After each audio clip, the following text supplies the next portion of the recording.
Hello and welcome to Reproductive Rebel. I am your hostess, Adrienne Irizarry. As an Eastern medicine practitioner that uses holistic approaches to women's care, I tackle the elephant in the room, our collective frustration with the allopathic healthcare system. In this podcast, I give you a new way to look at your body, understand what it is telling you, and care for your reproductive health.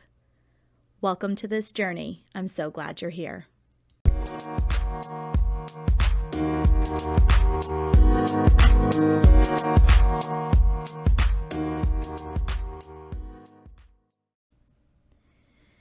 Statements made in this program are for educational purposes only and not intended as a substitution for medical consultation or advice. We do not claim to diagnose, treat, or cure any diseases. This podcast is inclusive and welcomes all gender identities. The focus of the program is on biological function, and we will use the term women throughout, but it is referencing physiological and social challenges for biology, not identity. Come as you are, I am happy you're here and welcome all performances of identity. I hope you find something helpful in this show.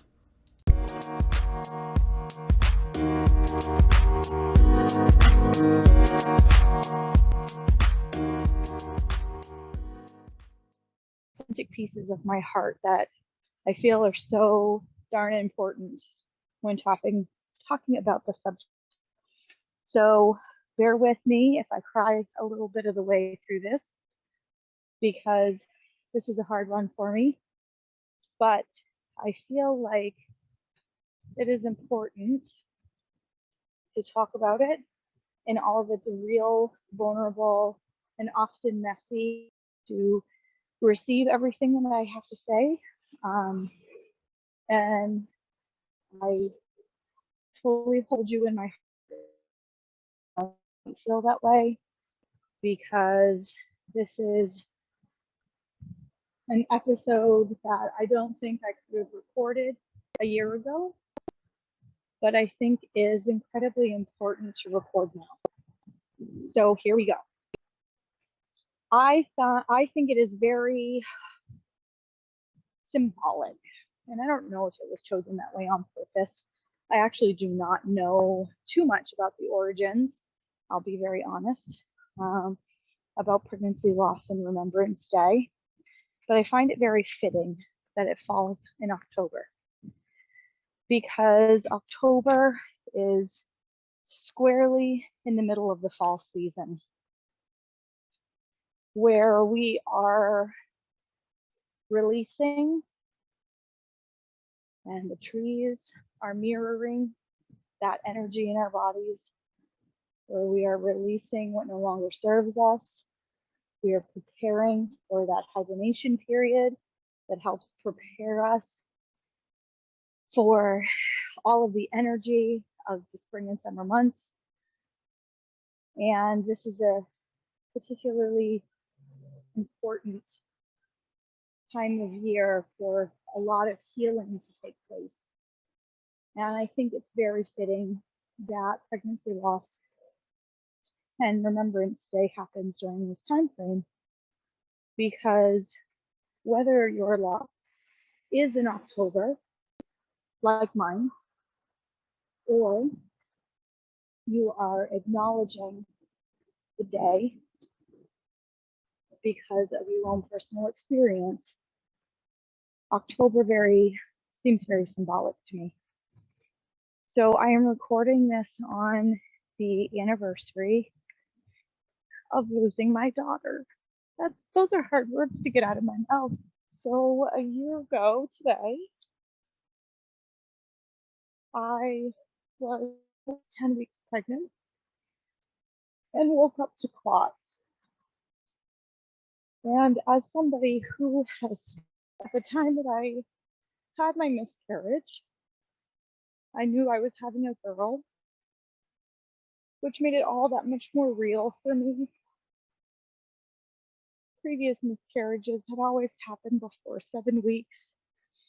So while each of them heartbreaking in their own right, nothing ripped me open the way that this one did,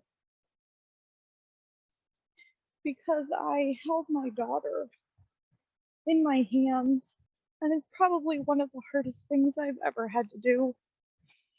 And I found it very cruel to bury her on Pregnancy Loss and Remembrance Day last year.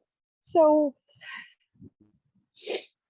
right after, and then the grief sets in, the anger sets in, the hopelessness sets in, particularly if you're somebody who has been through this process more than once, like I have. I became a practitioner to help other people not experience the heartbreak of loss and the unexplained infertility diagnoses and things like that. It's what fuels my passion for this work. It's what's fueled my research as a practitioner. And when people put into practice everything that has come out of each one of my losses, they have success in their own journeys. And honestly, it's the most rewarding feeling in the entire world to know that my heartache did good for someone else, helped someone else to be able to hold the baby that they didn't think they'd be able to. Yep, see, I told you I was gonna cry through this. But I think it's important to show that the feelings are there even a year later. Because when you have a loss like that, you don't mend overnight. You don't mend in a week. You don't mend in a month. Grief is a process, and you create different relationships with it as you heal different parts of yourself. It never goes away either, because it's part of the fabric of who you are, and that's okay. They're all part of your story, and every single one of them was important on your journey in some way. I had a really hard time wrestling with that at the beginning.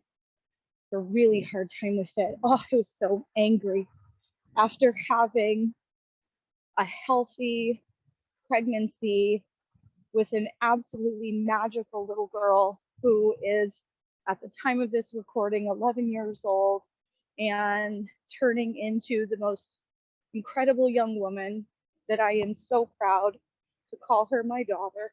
I never once thought that I would get the one and only pregnancy I had had up until that point, and beautiful, and gonna take the world by storm as she grows. So the surprise, trying to have a baby with the love of my life, was something I really had a hard time wrapping my head around.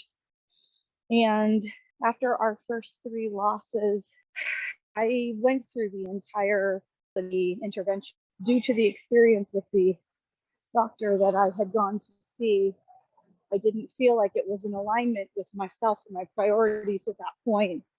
And it became the launch pad for Moon Essence and the practice that I hold so dear and all the souls who come through it. So Moon Essence began out of a moment of sheer heartache after 3 losses of my own and no answers from the Western allopathic model. I decided to go in search of my own answers. And the Eastern way of thinking, the Eastern lens, seemed so much more in alignment with the way that felt good in my system and made sense to me. So I went looking there for answers. And as I'm talking about this, I'm realizing that Moon Essence, this is the creation story for my practice, but so much of it is bound up in grief, and the grief that I really felt called to protect others from. So my understanding of that grief has evolved over time, and I realized that when we are comfortable, we don't change because we're comfortable. We want to stay comfortable. And it's oftentimes through some sort of a trauma or crisis or loss that we are propelled in another direction. And my losses propelled me in the direction of my life's purpose. That's why I feel so passionately about the work that I do. It's why I love the work that I do so deeply. It is a part of me. I give every one of the clients that walk through my door because their health and well-being are so incredibly important to me. And it really not only a part of who I am, but it's really because Moon Essence was born out of grief and out of death, and trying to create a workable relationship with all of that. So I feel that it is fitting on the anniversary of losing my daughter to share with you where Moon Essence came from and why I practice the way that I do. Because everyone that I work with, and I know it didn't feel good in my body, and I work really, really hard to make sure that everybody that I work with feels seen and heard and important, comes out of my experience, not getting answers, not feeling heard, having a reproductive endocrinologist laugh. When I went to him looking for answers and understanding and resolution, because he was supposed to be the guy with all the answers, and he laughs and says, well, your test results are fine, his test results are fine. I have no idea why you're having this issue, but we can do IVF with ICSI, and then left the room just as quickly as he came in with no explanation, no nothing. And as I sat with my heart breaking in my car, because he was supposed to be the guy with answers, I realized that you can get me pregnant, but we still weren't solving the reason why I couldn't stay pregnant. Moon Essence has come out of all of that. So again, we go back to the fact that if we're comfortable, we stay stagnant, right? The universe had a bigger plan for me. It wanted me to step into my purpose. It wanted me to step into what I was called to do in this life, which is to work in service to others, which I've always felt called to do, but to do it in this specific way. And man, was there a lot of pain that went into that transformation, and had a couple more losses. One, a set of twins 2 days before my birthday. And then magic stopped. There were no more pregnancies, but there were also no more losses. But this amazing thing was happening at the time that at the time I didn't think about, but hindsight's 2020, right? So looking back at it, I realized that I wasn't physically getting pregnant in my body because I was birthing this practice and this new way of moving through the world, this understanding of myself as a cyclical being, and that the best version of myself was tied up, intricately woven into the practitioner I was becoming, the woman I was becoming, the person I was becoming. I was seeing people differently. I was hearing people differently. It became so meaningful to me to be able to hold the hand of somebody across the table from me who had just experienced a loss of their own and say, I see you. I could meet them in that messy space at whatever level they were comfortable with. And that was magical to me because I didn't have someone to do that. When I went through those losses, now so much about the practice now has, is all about the birth and thriving and abundance, of your body resources in order to be fertile and all of these things. But all of this beauty was born out of sheer heartache. So when I got pregnant last year, I felt like, holy cow, I am here. I've built what the universe called me to do. I am ready. It is time. I was so excited. I had that early sneak peek blood test to find out what I was having because I was just so excited I couldn't contain myself. And I found out I was having a girl, and I don't even have words how excited I was to find out. And then I got far enough along.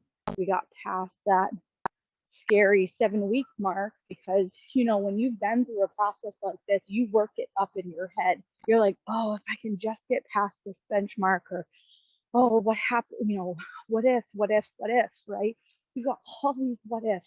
And the thing is if it is meant to be, then it is meant to be. And I think that's one of the biggest things I've taken out of this year is that it wasn't time. It wasn't time yet. And so we told our kids, and we were just getting up the courage to tell more people beyond that, tell our family. And I had my loss. I got COVID in the first trimester of my pregnancy. And I didn't have COVID bad either. That was the part that killed me so much at the time, was I didn't have COVID bad. I had about 48 hours of low grade symptoms, and that was pretty much it. And, beyond normal first trimester pregnancy fatigue, right? I really didn't feel awful at all. And I was like, phew, okay, I made it. Like, it's going to be okay. See, I crested this.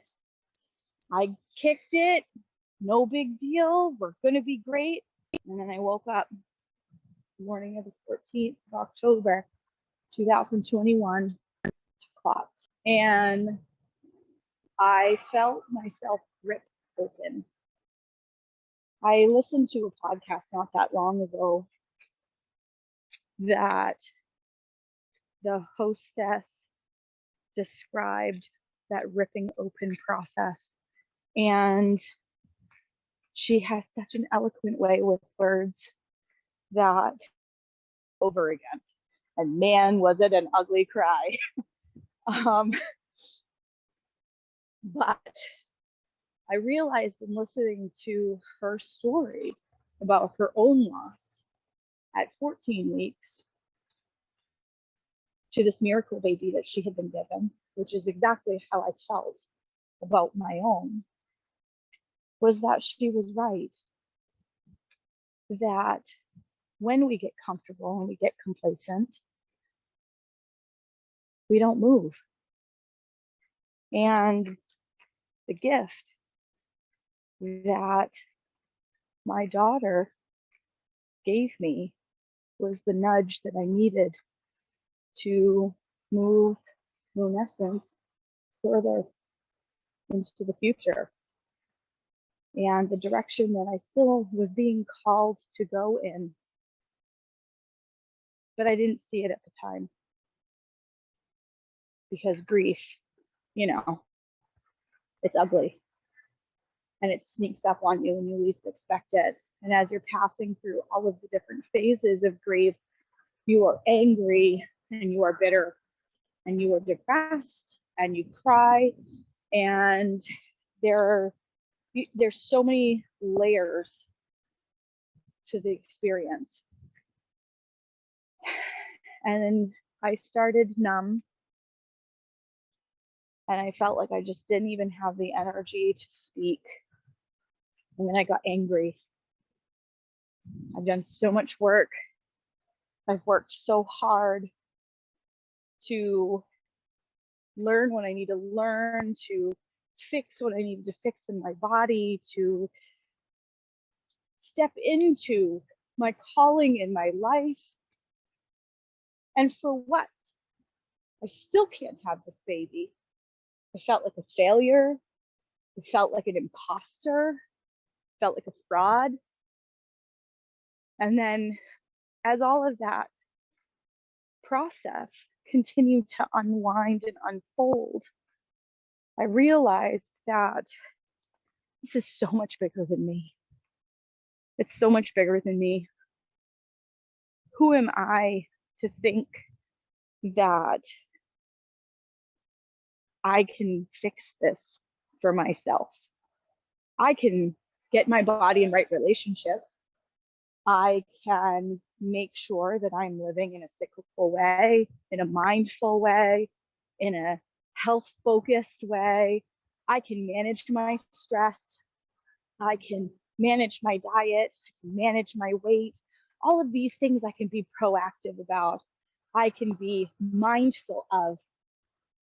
But ultimately, it's up to the universe, whether it's my turn and my time or not. And that was a really hard pill to swallow initially because it forced me to take a look at my ego and my ego self and say, did you really think that you were bigger? And I realized that I really thought I could fix it for myself. I really thought I could fix it. And this year, her death has taught me to really examine ego and check it at the door, because there's no room here for ego. I can bring my gifts and my love and my knowledge in the support of people's journey to wellness and abundance and fertility.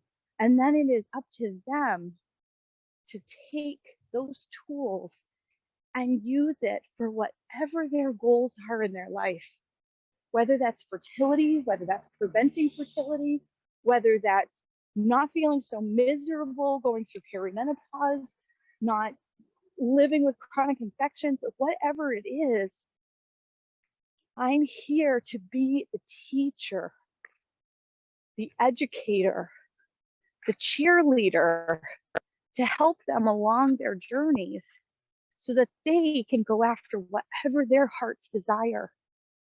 And that's the gift that my daughter gave me. Her death showed me that I am the teacher, and that's the bigger plan for me, to help other people, empower other people to live their best lives and go after whatever goals they have for themselves or their families or their future families. So as I sit here on the anniversary of burying my daughter, I realized she gave me an incredible gift. It was really hard to see for a long time. It was really hard to see for a long time. My other losses, I felt like I bounced back in the matter of a few weeks. And honestly, this time, it's been a year that this phoenix has been transforming out of the fire of that loss. I lost a few months of clarity in my life, and I'm so grateful to every single one of my clients who held space for me during that time, because caring for them gave me a reason to get out of bed in the morning. because I had a really hard time doing that for several months. And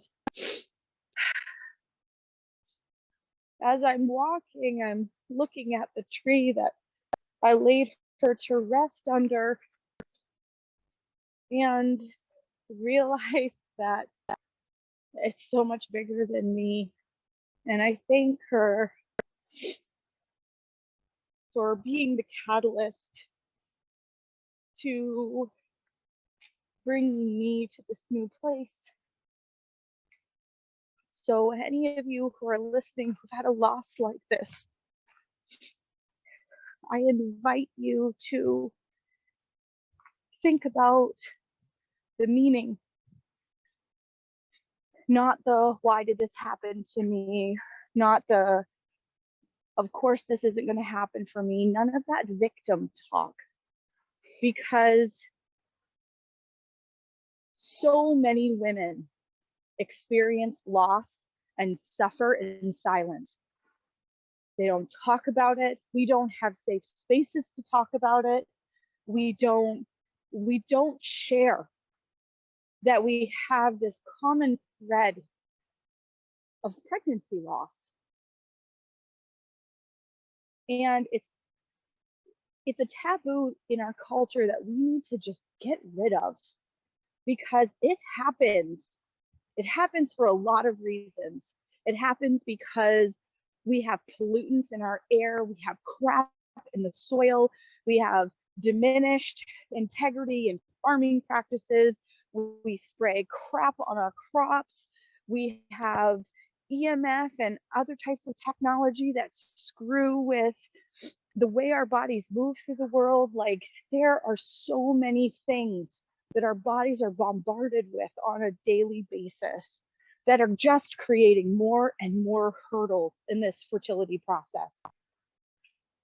40 years ago, and it isn't just women, it's men too.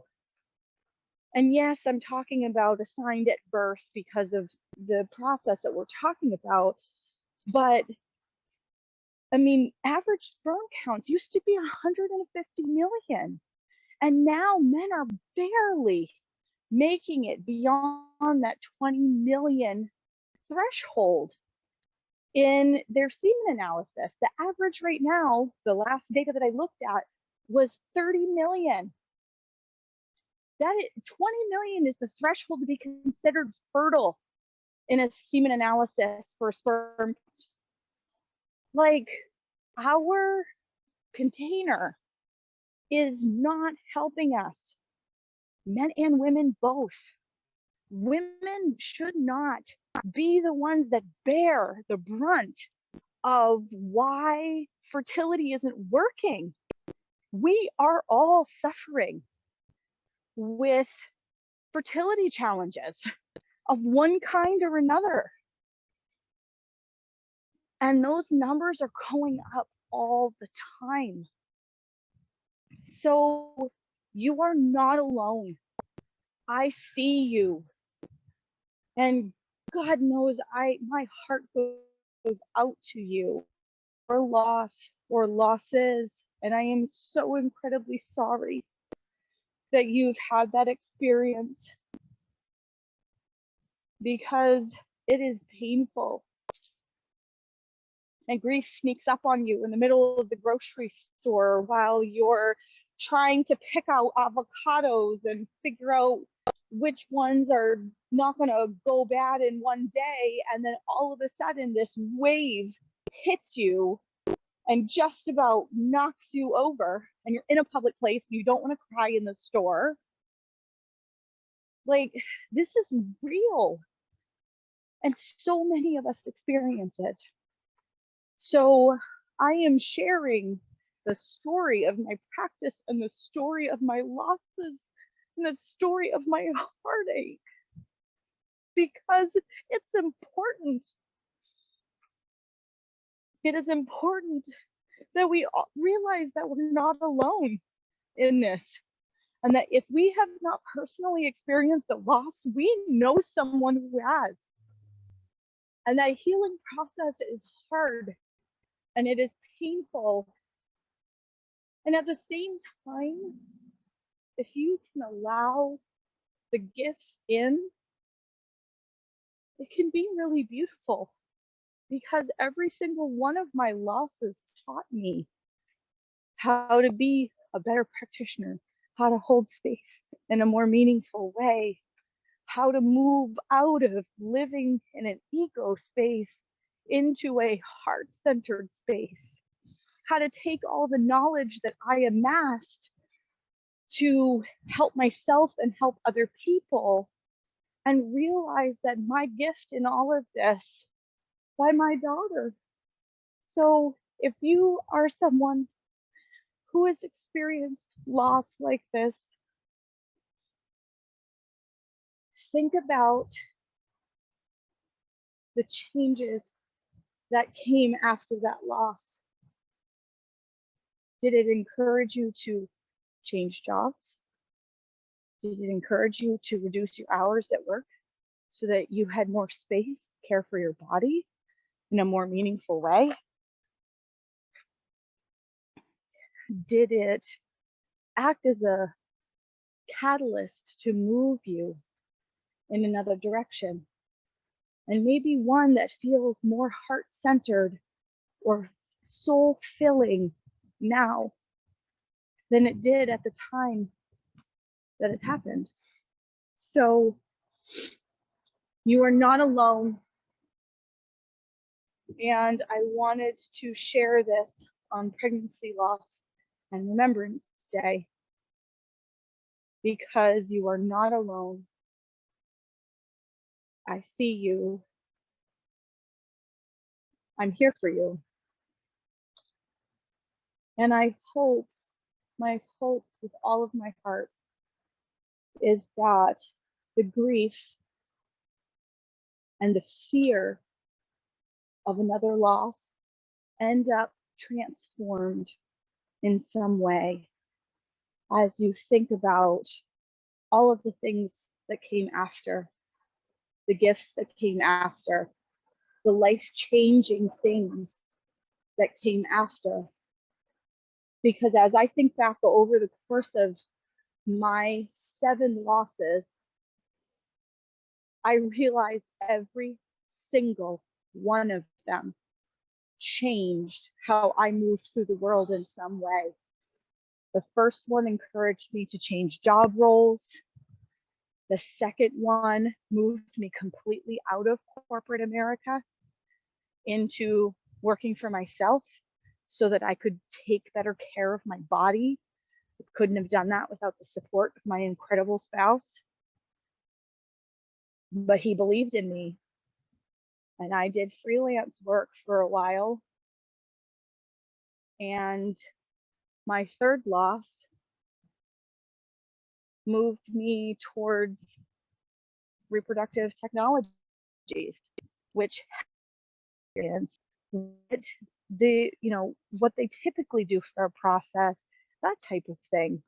So it helps me help them navigate the system. That's what that loss gave me. The next one was a partnership collaboration in a practice. It brought me out of working at my house into the public. So every single one of them changed the way that I moved through the world and literally birthed the next iteration of Moon Essence, of my life's work, of my calling. So what gifts were given to you? And I know that there are some people that are listening to this that are probably raging at the podcast right now and going, I am too angry to see any gifts. I'm too heartbroken to see any gifts. And sister, I have been in that space and I see you too. And the gifts may not be apparent right away. It could be months, it could be years before you see them. But I assure you that this ripping open was to propel you in the direction of your purpose. or a healthier way of life or a different biorhythm or something, because the circumstances under which you got pregnant, something wasn't working.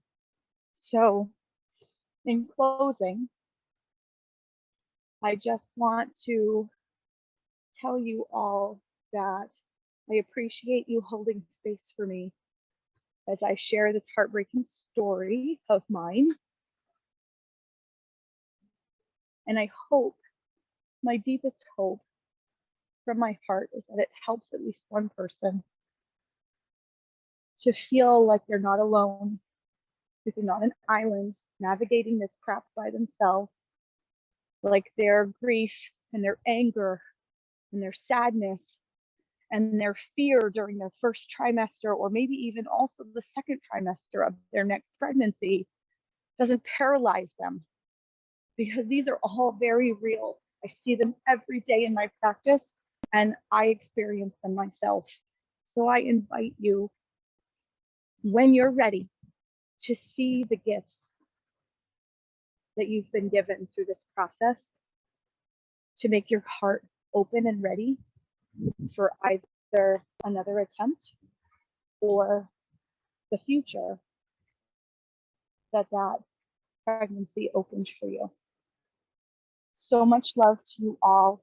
Thank you for listening to my story and for acknowledging pregnancy loss and Remembrance Day with me, and the memory of all of my babies, but particularly my daughter.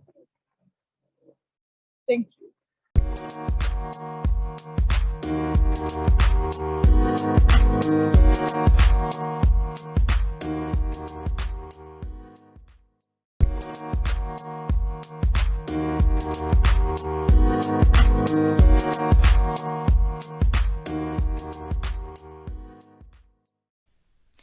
Thank you for joining me for another episode of Reproductive Rebel. Reproductive Rebel is recorded by certified peri-steam hydrotherapist, herbalist, sound healer, and Chinese nutritional therapist Adrienne Irizarry of Moon Essence LLC. If you are interested in setting up an appointment with Adrienne for one-on-one support, ordering from our store, or checking out our course offerings, visit our website at moonessence.life. Be sure to subscribe to our newsletter to get insider information on upcoming events and offerings. Join the conversation. Like us and follow Moon Essence Me on Instagram, Facebook, Twitter, or LinkedIn. Your voices make this program possible. Thank you all for your continued support.